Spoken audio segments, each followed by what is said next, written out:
নমস্কার বন্ধুরা, learn computer world চ্যানেলে তোমাদের আবার সকলকে স্বাগত জানাচ্ছি।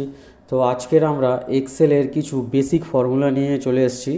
তো তোমরা স্ক্রিনেতে দেখতেই পাচ্ছ এক্সেলের মধ্যে যে সবথেকে যে বেসিক ফর্মুলাগুলো হয়ে থাকে সেগুলো হচ্ছে যোগ, বিয়োগ, গুণ, ভাগ, অ্যাভারেজ, পার্সেন্টেজ।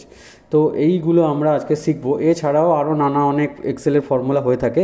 এর পরপর ক্লাসে আমরা আস্তে আস্তে একটা একটা করে সমস্ত ফর্মুলা শিখবো। তো আজকে শুধুমাত্র আমরা এই বেসিক ফর্মুলাগুলো শিখে নিই। তো বেশি কথা না বাড়িয়ে চলো আমরা ভিডিওটি শুরু করি।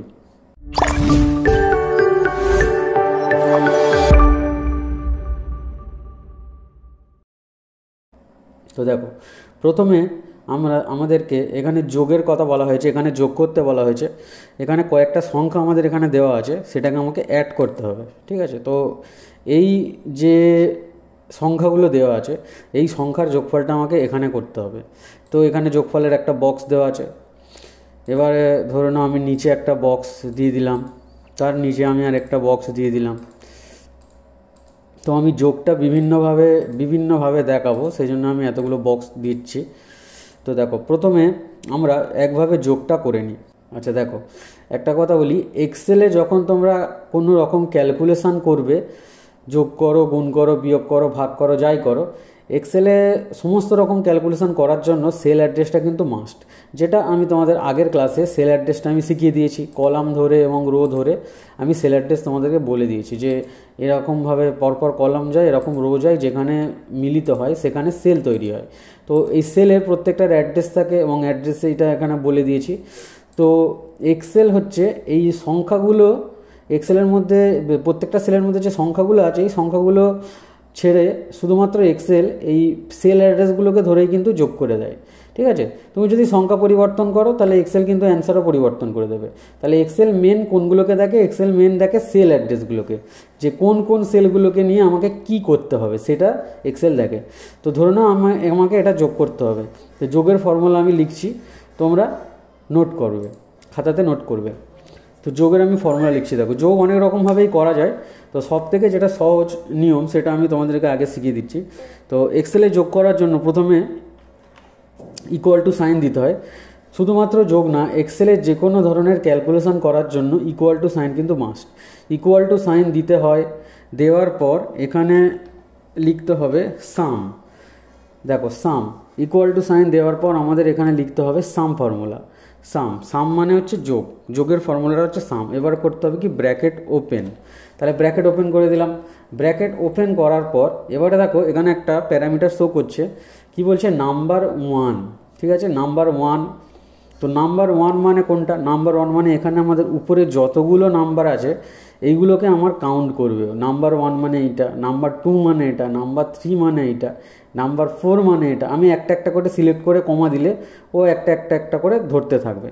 তো যদি আমি এখানে নাম্বার 1টাকে ক্লিক করি, করে কমা দিই, তখন নাম্বার 2 হাইলাইট হবে। নাম্বার 2টাকে যদি ক্লিক করে কমা দিই, এইরকমভাবে একটার পর একটা আমি করে নিচ্ছি। তো এখানে দেখো, একটার পর একটা কমা কমা দিয়ে আমি যোগ করে নিচ্ছি। সিলেক্ট করলাম নাম্বার। দেখো এখানে পুরোটা সিলেক্ট হওয়ার পর ব্র্যাকেট আমি শেষ করে দিলাম। তো এখানে দেখো কোনো সংখ্যা কি এসছে? কোনো সংখ্যা আসেনি। আমি আগেই বলেছি এক্সেল শুধুমাত্র সেল অ্যাড্রেসগুলোকে চেনে, ওর ভিতরে সংখ্যাগুলোকেও চেনে না। এক্সেলের সেল অ্যাড্রেসের মধ্যে যা সংখ্যা থাকুক না কেন, সেগুলোকে যোগ করে সামনে দিয়ে দেবে। এবার এটাকে করার পর যদি আমি কিবোর্ড থেকে এন্টার প্রেস করি, তাহলে যোগ কিন্তু হয়ে যাবে, এক্সেল কিন্তু ওটাকে অ্যাড করে দিয়ে দেবে। তবে এই যে প্রসেসটা হলো, এই প্রসেসটা কিন্তু অনেকটা লেন্দি প্রসেস হয়ে গেল, কারণ আমাদের এখানে অনেকগুলো সংখ্যা আছে। সেই জন্য আমরা কমা কমা দিয়ে একটা একটা করে সিলেক্ট করতে গেলে অনেকটা সময় চলে যায়। সেই জন্য তার পরের একটা প্রসেস তোমরা শিখে নাও। তোমাদের যোগের সব প্রসেসগুলো তোমরা শিখে রাখো। তাহলে ইকুয়াল টু সাইন আবার আমাদের দিতে হবে। ইকুয়াল টু সাইন যে দিতে হবে, কেন দিতে হবে ইকুয়াল টু সাইন? কারণ ইকুয়াল টু সাইন না হলে তো কী হবে, ইকুয়াল টু সাইন না হলে কোনো রকম অ্যান্সার কিন্তু বেরোবে না। সেই জন্য আমরা ইকুয়াল টু সাইন এখানে দিয়ে দেবো। তাহলে ইকুয়াল টু সাইন দিয়ে দিলাম, আবার লিখলাম সাম, ব্র্যাকেট ওপেন করলাম। আচ্ছা, এবারে আমরা কি করব? এবারে আমরা একটা একটা করে না দিয়ে পুরো রেঞ্জটাকে এইরকমভাবে সিলেক্ট করে দেবো। দেখো পুরো রেঞ্জটাকে আমরা সিলেক্ট করে দিলাম, টেনে দিলাম উপর থেকে নিচ পর্যন্ত পুরো রেঞ্জটাকে সিলেক্ট করে দিলাম। সিলেক্ট করলে কি হলো, দেখো C4 থেকে C13 পর্যন্ত সিলেক্ট হয়ে গেল। ওপরে যেমন লিখেছিলাম C4 C5 কমা কমা দিয়ে এখানে টানতে দেখো ওখানে রেঞ্জটা পুরো সিলেক্ট হয়ে গেল। এবার আমি কি করব, এখানে ব্র্যাকেটটাকে ক্লোজ করে দেবো, ক্লোজ করে দিয়ে এন্টার প্রেস করে দেবো। দেখো সেই একই অ্যান্সার বেরিয়ে গেল। তাহলে এটা অনেকটা সহজ প্রসেস, ঠিক আছে। তাহলে আমরা এই প্রসেসের মাধ্যমে করব, ঠিক আছে, এই প্রসেসের মাধ্যমেই আমরা করব। হ্যাঁ, এবার যদি তোমাকে বলে দেয় যে কয়েকটা হাইলাইট করে দেয়, ধরো বলে দিল এখানে 25, 56, 85, 63 এই কটাকে যোগ করো, তখন তুমি কি করবে? তখন তোমাকে যেটা করতে হবে সেটা হচ্ছে এই প্রসেসে তুমি করতে পারো যেটা তুমি আগে করেছো, অথবা সমান চিহ্ন দেওয়ার পর 25 প্লাস 56 প্লাস 85 প্লাস 63 এই রকমভাবেও দিতে পারো, দিয়ে এন্টার মারতে পারো। একটা জিনিস এখানে দেখো, যদি ব্র্যাকেটের বাইরে সাম লেখো তাহলে ভিতরে কমা দিলেও কোনো অসুবিধা নেই, ভিতরে কমা দিলেও বুঝতে পারবে যে এটাকে যোগ করতে হবে। কিন্তু ব্র্যাকেটের বাইরে যদি সাম না লেখো বা ব্র্যাকেট যদি না দাও তাহলে কিন্তু এক একটা করে যোগ দিতে হবে, না হলে কিন্তু ও বুঝতে পারবে না, ঠিক আছে। এবার তোমাদের যেটা বলি যে ভুল প্রসেস কোনটা, যে প্রসেসটা তোমরা করবে না সেই প্রসেসটা হলো তোমরা কখনো এই রকমভাবে করবে না, ইকুয়ালস টু দিয়ে 63 plus 25 plus 56 plus 12 plus 56 plus 96 plus 85 plus 74 plus 63 plus 52 এখানেও কিন্তু অ্যান্সার ঠিকঠাকই বেরোবে। কিন্তু যদি তুমি এইখানে উপরে কোনো ডেটাতে আপডেট করো, ধরো এখানে 63 আছে, আমি এখানে 100 করে দিলাম, আপডেট হয়েছে ডেটা। তো ডেটা আপডেট হয়েছে, দেখো এখানে এইগুলো এখানে ফর্মুলা দেওয়ার জন্য সেল অ্যাড্রেসগুলো ধরে আছে, সেই জন্য এখানে দেখো ডেটা আপডেট হয়ে গিয়েছে। বা এখানে 25 আছে, 25-এর জায়গায় আমি 55 লিখে দিলাম, দেখো ডেটা আপডেট হয়ে গেল। কিন্তু এখানে কি ডেটা আপডেট হয়েছে? এখানে কিন্তু ডেটা আপডেট হয়নি। কারণ ডেটা আপডেট হয়নি কেন? কারণ এখানে শুধুমাত্র আমি সংখ্যা দিয়েছি, সেই জন্য এখানে কোনো রকম ডেটা আপডেট হয়নি। সেই জন্য এক্সেলে কাজ করার সময় মাথায় রাখবে সবসময় সেল অ্যাড্রেস ধরে কিন্তু আমাদের কাজ করতে হবে। সেল অ্যাড্রেস ছাড়া কিন্তু কাজ করলে কিন্তু কাজে উত্তরটা কিন্তু ঠিকঠাক আসবে না, তাহলে এটা হচ্ছে রং প্রসেস, এগুলো রাইট প্রসেস। তাহলে সব থেকে সহজ প্রসেস কি, সাম লিখবে, সাম লেখার পরে এরকমভাবে টেনে দেবে, টেনে দিলে হয়ে যাবে।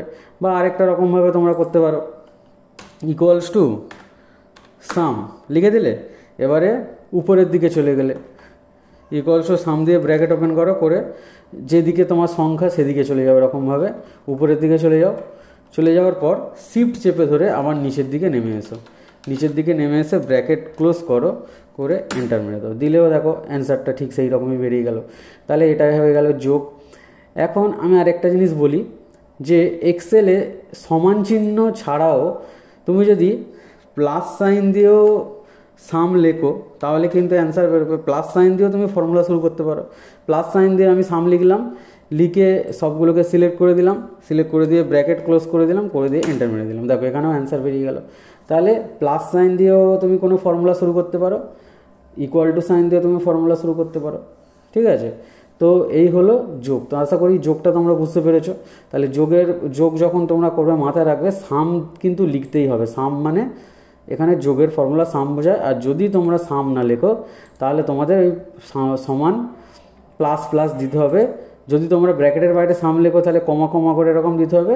আর যদি তোমরা ব্র্যাকেটের বাইরে সাম না লেখো তাহলে ভিতরের মধ্যে এরকম প্লাস প্লাস করে তোমাদেরকে দিতে হবে, যেটা আমি এক্ষুনি দেখালাম, ঠিক আছে। যেটা তোমাদের এক্ষুনি দেখালাম আমি, যেমন এখান থেকে এইটা প্লাস, এইটা প্লাস, এইটা প্লাস, এইটা এন্টার, ঠিক আছে। তাহলে এটা বেরিয়ে গেল।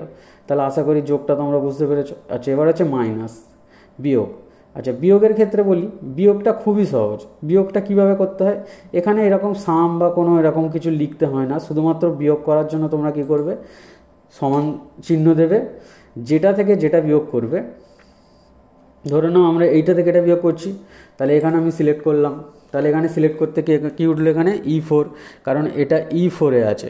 ই আর এদিকে আসছে 4, তাহলে E4 এই সংখ্যাটা আছে, ওটা থেকে মাইনাস করবো আমরা কোনটা, E5, তাহলে E5 এই সংখ্যাটা আছে, তাহলে এই সংখ্যা থেকে আমরা মাইনাস করব এই সংখ্যাটা, তাহলে প্রথমে এই সংখ্যাটা দিলাম, তারপর এই সংখ্যাটা দিলাম। দেখো E4 থেকে E5, আমি বললাম যে সেল অ্যাড্রেসগুলো এখানে সবথেকে গুরুত্বপূর্ণ জিনিস, সেল অ্যাড্রেসের মধ্যে সংখ্যা মাইনাস হবে, তাহলে এখান থেকে আমি এখানে করে দিলাম। তাহলে এবার এখানে আমি মেরে দিলাম এন্টার। দেখো এইটা থেকে এইটা মাইনাস হয়ে কিন্তু এখানে বসে গেল, ঠিক আছে। তাহলে বিয়োগ পদ্ধতি খুবই সহজ। এবার আসছি আমরা গুণের পদ্ধতিতে। গুণ কিভাবে আমরা করব দেখে নাও। গুণ করতে গেলে এখানে যেমন আমরা সাম লিখলাম, গুণ করতে গেলে এখানে আমাদের কি লিখতে হবে, equals to product, equals to product bracket open, সামে যেমন আমি 10 সিলেক্ট করেছিলাম সেরকমভাবে এরকম 10 সিলেক্ট করে দাও, ব্র্যাকেট ক্লোজ করে দাও, এন্টার মেরে দাও। দেখো প্রোডাক্ট করতে যাবো, এখানে গুণ চলে এলো, ঠিক আছে। তাহলে প্রোডাক্ট অনেকগুলো সংখ্যার মধ্যে যখন গুণ করবে তখন এরকম প্রোডাক্ট লিখবে, ঠিক আছে। অনেকগুলো সংখ্যার মধ্যে যখন গুণ করবে তখন এখানে প্রোডাক্ট লিখবে। দুটো সংখ্যার মধ্যে যখন গুণ করবে তখন দেখো ইকুয়ালস টু 6 × 3, এন্টার। এখন এটাকেও তুমি এরকমভাবেও বের করতে পারো, ইকুয়ালস টু 9 × 5 × 3 × 6 × 5, তাহলে এখানে দেখো প্রত্যেকটা সেল অ্যাড্রেস হচ্ছে, এখানেও অ্যান্সারটা ঠিকই বেরোবে, কিন্তু সমস্যাটা কি এখানে কিন্তু অনেকটা তোমার সময় লেগে যাবে, ঠিক আছে। তাহলে যখন অনেকগুলো সংখ্যার মধ্যে গুণ করবে তখন প্রোডাক্ট ফর্মুলার সাহায্যে গুণ করবে, আর দুটো সংখ্যার মধ্যে গুণ করতে চাইলে তখন একটা থেকে একটা গুণ করে দেবে। ডিভাইড ফর্মুলা কি, ডিভাইড ফর্মুলা কীরকমভাবে করতে হয়, ডিভাইড ফর্মুলা করার জন্য আমরা কি করব দেখো, এবারে সমান ঠিক মাইনাসের মতো এখানে সমান চিহ্ন দেবো, দেওয়ার পর এইটা সিলেক্ট করব, তাহলে কি উঠছে I4 সেলের মধ্যে এটা আছে, এইটা ডিভাইডেড বাই এটা, তাহলে এইটা এই দুটো বিয়োগ করে দিলাম, দেওয়ার পর এখানে মেরে দিলাম এন্টার। দেখো এটা থেকে এটা ভাগ হয়ে কিন্তু এটা এখানে বসে গেল। তাহলে বিয়োগ শুধুমাত্র বিয়োগের ক্ষেত্রে শুধুমাত্র ওই সেল থেকে ওই সেল বিয়োগ, ভাগের ক্ষেত্রেও এই সেল ডিভাইডেড বাই এই সেল, তাহলে বেরিয়ে গেল। এবার অ্যাভারেজ বার করব, তাহলে এটা বুঝে গেলে অ্যাভারেজ বার করতে গেলে কি হবে, তাহলে যোগের ক্ষেত্রে যেমন আমরা এরকম সাম লিখেছিলাম, সাম লিখে এরকম 10 সিলেক্ট করে ব্র্যাকেট ক্লোজ করে এন্টার মেরে দিয়েছিলাম, গুণের ক্ষেত্রে যেমন আমরা প্রোডাক্ট লিখেছিলাম, সেই রকম অ্যাভারেজের ক্ষেত্রে আমাদের কি লিখতে হবে, অ্যাভারেজ লিখতে হবে, equals two average bracket open, পুরো 10 সিলেক্ট করে দাও, ব্র্যাকেট ক্লোজ। দেখো পুরো 10 সিলেক্ট করলে কী হবে, পুরো রেঞ্জটা সিলেক্ট হয়ে গিয়েছে, K4 থেকে K13 পুরো রেঞ্জটা সিলেক্ট হয়ে গিয়েছে, এখান থেকে এন্টার মেরে দাও। দেখো এখানে অ্যাভারেজ বেরিয়ে কিন্তু চলে এসছে, ঠিক আছে। অ্যাভারেজ ফর্মুলা দেওয়ার জন্য এখানে অ্যাভারেজ বেরিয়ে চলে এসছে। আচ্ছা, তাহলে এই ফর্মুলাগুলো দেখো সেম তোমরা বুঝতে পারবে। এবারে দেখো পার্সেন্টেজ বের করতে গেলে কী করতে হবে, এখানে বলছে 1 লাখ টাকার 20% মানে কত। আমরা এমনি 1 লাখ টাকার 20% মানে কত কীভাবে করব, যে এটা ইন্টু এটা ডিভাইডেড বাই 100, ঠিক আছে। তো আমরা নর্মাল ক্যালকুলেশন এরকমভাবেই করি, যত পার্সেন্টেজ বের করতে বলে তত ইন্টু তত ডিভাইডেড বাই 100, তাহলে বেরিয়ে গেল কত, 200 টাকা, ঠিক আছে। এবারে এইটাকে যদি আমরা বের করতে চাই, এটাকে আমরা কি করব, ইকুয়ালস টু এইটা ইন্টু এটা, এন্টার।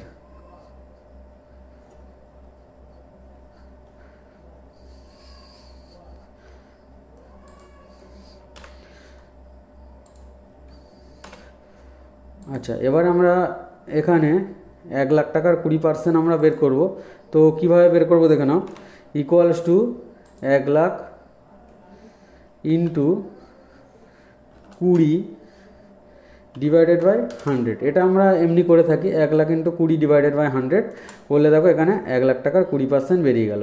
আর আমরা যখন এখানে এক্সেলে করব তখন কি বসিয়ে দেবো, দুটো সংখ্যা যদি দেওয়া থাকে তাহলে এটা ইন্টু জাস্ট এটা, এরকমভাবে এন্টার মেরে দেখো দুটো অ্যান্সার বেরিয়ে গেল। এখানে আমি এরকম করলাম, এটা ইন্টু 20 ডিভাইডেড বাই 100, আর এখানে দুটো সংখ্যাকে শুধু আমি দুটো সেলকে আমি গুণ করে দিলাম, ঠিক আছে। তো এখানে পার্সেন্টেজও বেরিয়ে গেল। তো আশা করি তোমরা বুঝতে পেরেছো। তো এবারে দেখো এই যে সেলগুলোর মধ্যে যে সংখ্যাগুলো লেখা আছে, এই সংখ্যাগুলো আমি সমস্ত ডিলিট করে দিচ্ছি। দেখো সংখ্যাগুলো আমি সমস্ত ডিলিট করে দিচ্ছি।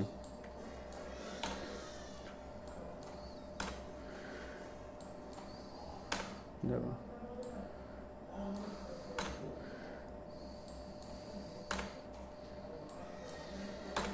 ঠিক আছে, সমস্ত সংখ্যা ডিলিট করে দিলাম।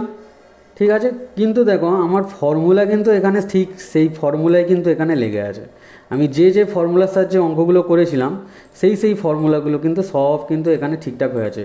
আমি সংখ্যা বসালেই কিন্তু অটোমেটিক ক্যালকুলেট নিয়ে নেবে।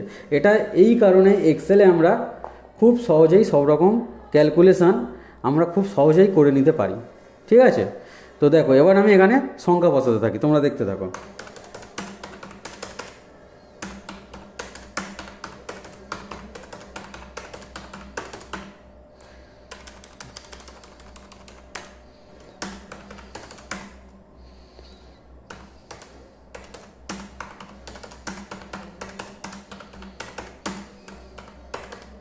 দেখো এখানে অটোমেটিক কিন্তু সব যোগ হয়ে বসে গেল। এবার হচ্ছে আমি মাইনাস করছি, দেখো অটোমেটিক হয়ে গেল। মাল্টিপ্লাইয়ের ক্ষেত্রে এখানে আমি সংখ্যা বসিয়ে দিচ্ছি, দেখো অটোমেটিক বসে গেল। ডিভাইডের ক্ষেত্রে আমি বসাচ্ছি, এভারেজের ক্ষেত্রে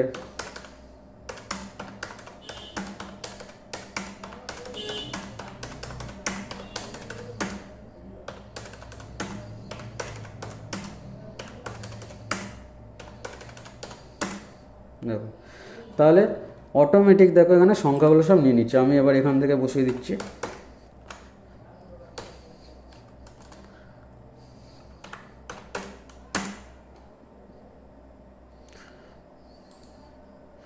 10% বলেছে, যেহেতু আমাকে এখানে যেহেতু ম্যানুয়ালি আমি এখানে 10-20 বসিয়েছিলাম, সেখানে তো এখানে আমার ম্যানুয়ালি 10 করতে হবে, নাহলে কিন্তু হবে না। এইটা একটা প্রবলেম। তাহলে এইটা আমরা তো করবো না, আমরা এটাই করব। এটা তোমাদেরকে আমি এমনি দেখিয়েছিলাম, এই নিচেরটাই কিন্তু আমরা করব। তো নিচেরটাই তোমরা করে নেবে। ঠিক আছে, তাহলে এখানে দেখো আমি এন্টার মারার সাথে সাথে অটোমেটিক আমার নাম্বার বেরিয়ে গেল। তো এই রকমভাবে আমরা এক্সেলে কিন্তু ক্যালকুলেশানগুলো করি। ক্যালকুলেশানগুলো সমস্ত সেল অ্যাড্রেস দিয়ে তোমরা করার চেষ্টা করবে, এবং যত কম তোমরা সংখ্যা লিখবে, সংখ্যা লিখে ক্যালকুলেশন করার চেষ্টা করবে না। সেল অ্যাড্রেস দিয়ে ক্যালকুলেশন করলে কি হবে, অটোমেটিক্যালি যখন আমাদের সংখ্যাগুলো চেঞ্জ হবে, অটোমেটিক আমাদের অ্যান্সারটাও আপডেট হয়ে যাবে। তো আশা করি তোমরা এই ভিডিওটা পুরো দেখেছো এবং ভালো পুরো বুঝতেও পেরেছো। যদি কোনো কিছু বুঝতে না পারো তাহলে অবশ্যই কমেন্ট সেকশানে জানাবে। তো আজকের আমরা এই এক্সেলের কিছু বেসিক ফর্মুলা আমরা শেখালাম। তো পরবর্তী ক্লাসে আমরা আরও অনেক ফর্মুলা নিয়ে আসবো। তো তোমরা এরকম এক্সেলের আরও অনেক ভিডিও শেখার জন্য আমার চ্যানেলকে সাবস্ক্রাইব করো, বেল আইকনকে প্রেস করো এবং বেশি বেশি করে শেয়ার করো। তো আজকের ভিডিওটা এই পর্যন্তই শেষ করলাম। Have a nice day. Jai Hind, Vande Mataram.